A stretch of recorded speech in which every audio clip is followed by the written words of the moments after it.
హైదరాబాద్ జిల్లా BRS party అధ్యక్షులు senior శాసనసభ్యులు జూబ్లీహిల్స్ నియోజకవర్గం నుండి వరుసగా 3 సార్లు శాసనసభ్యుడిగా గెలుపొందడమే కాకుండా హైదరాబాద్ నగర అభివృద్ధిలో ఒక ప్రముఖ పాత్ర పోషించిన మృదు స్వభావి మా సోదరుడు శ్రీ మాగంటి గోపీనాథ్ గారు గత కొద్ది కాలంగా అస్వస్థతగా ఉన్న విషయం మీ అందరికీ కూడా తెలిసిందే. ఇవాళ ఉదయం వారు హాస్పిటల్లో మరి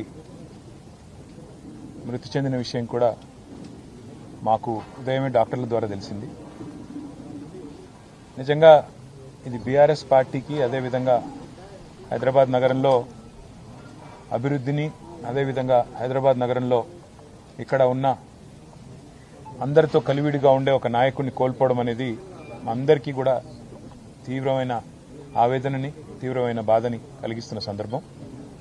మీడియాని అదేవిధంగా మిగతా మా కార్యకర్తల్ని కూడా కోరేది ఈరోజు వాళ్ళ గోపీనాథ్ గారి కుటుంబ సభ్యుల ఆలోచన మేరకు ఈరోజే అంత్యక్రియలు అంతిమ సంస్కారాలు మొత్తం ఏర్పాట్లన్నీ కూడా చేయాలని చెప్పి వాళ్ళ కుటుంబ సభ్యుల కోరిక మేరకు మరి ముందుకు పోతున్నాము.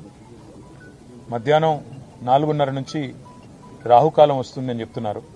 కాబట్టి ఆ రాహుకాలం కంటే ముందే అంతిమ కార్యక్రమాలన్నీ కూడా ఏర్పాటు చేయాలని చెప్పి కుటుంబ సభ్యుల కోరిక మేరకి జూబ్లీహిల్స్లోని మహాప్రస్థానంలో మధ్యాహ్నం 3 నుంచి 4 గంటల మధ్యన ఈ కార్యక్రమం పూర్తవుతుంది. ఎవరైనా కార్యకర్తలు కానీ నాయకులు కానీ మిగతా వారి అభిమానులు కానీ